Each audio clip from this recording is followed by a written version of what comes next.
Bonjour Isabelle, bonjour Patrice. Bonjour On commence Isabelle. par vous, je crois Patrice, et par votre revue de presse culturelle du jour. Eh bien, regardez, je vais commencer par une photo. C'est la photo d'un compteur.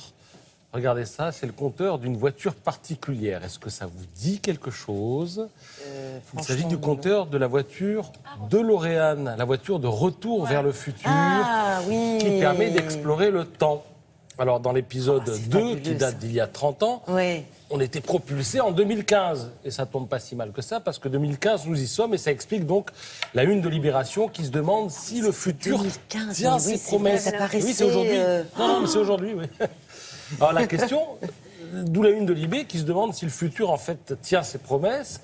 Et se propose 30 ans après donc de relever les compteurs. Les aventures de Doc et de Marty McFly étaient-elles prémonitoires? Les scénaristes ont-ils vu juste sur l'avenir du monde il y a 30 ans? Et d'une manière générale, est-ce que la science-fiction pense l'avenir avec pertinence, notamment lorsqu'il en est question au cinéma ou dans la littérature? Alors d'où l'idée d'énumérer ce que le cinéma a prévu et ce qu'il en est aujourd'hui. Alors ce qui est advenu, c'est que le monde aujourd'hui est connecté. Oui. Ça, on l'a vu dans de nombreux films. La réalité virtuelle est une réalité. Rappelez-vous le film Matrix. Les missions spatiales, elles existent. On a eu Rosetta récemment et on les retrouve dans pas mal de films. Ce qui va advenir, selon Libération, les robots et l'intelligence artificielle. Ah oui, ça, Il en jusqu'où était ça question. ira? Et il en était question dans Terminator, déjà, il y a quelques années. La voiture autonome, Ah, on y il est, paraît là. qu'on Ouais, c'est l'aura en 2020. On a Ouais. vu déjà quelques reportages dans les journaux de 13h et de 20h sur France 2. L'allongement de la vie. On en parle tous les jours. Et oui, aujourd'hui, Calico, qui est la start-up de Google, travaille très sérieusement sur le secret de la longévité. Donc ça, ce sont des choses qui vont arriver. Et puis, il y a, nous dit Libé, ce qui n'est pas prêt d'advenir. Alors, vous avez la voiture volante. Oui. Il y en avait une dans L'homme au pistolet d'or. Il y en avait dans Le cinquième élément de Besson, rappelez-vous. Bon, ça, c'est pas pour demain.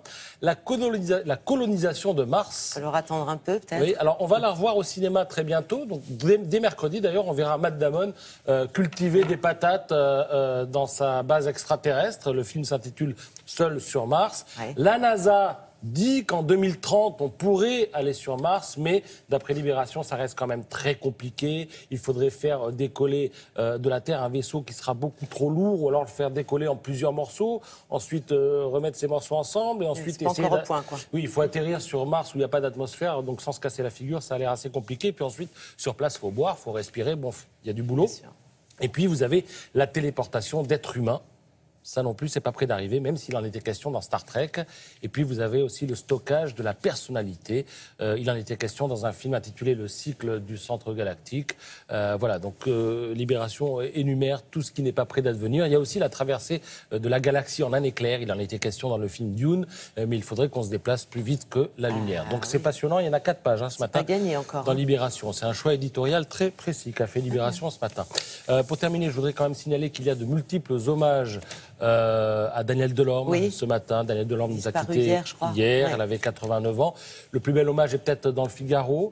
On y apprend qu'à la base, elle était pianiste. Elle était passionnée de piano. Elle se rêvait concertiste. Et là-dessus, tac, est arrivée la guerre. La guerre a tué ce rêve. Elle s'est réfugiée à Cannes. Et là, un peu par hasard, en fait, elle a pris des cours de théâtre. Et c'est comme ça Elle est devenue la Danielle qu'elle est Delorme devenue ce qu'elle est devenue, à savoir Danielle Delorme, grand-mère d'Hugo Gélin, qui lui-même était le fils de Xavier Gélin.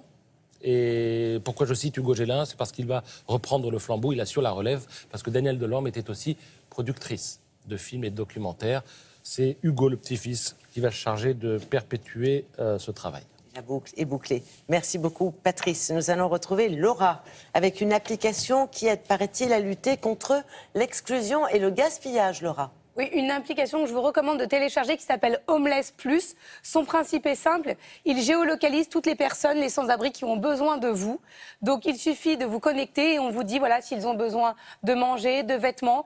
Et là, à quelques mètres de chez vous, vous pouvez descendre, leur apporter un plat chaud, un café ou pourquoi pas des vêtements.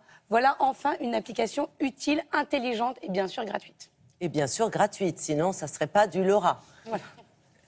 Merci beaucoup.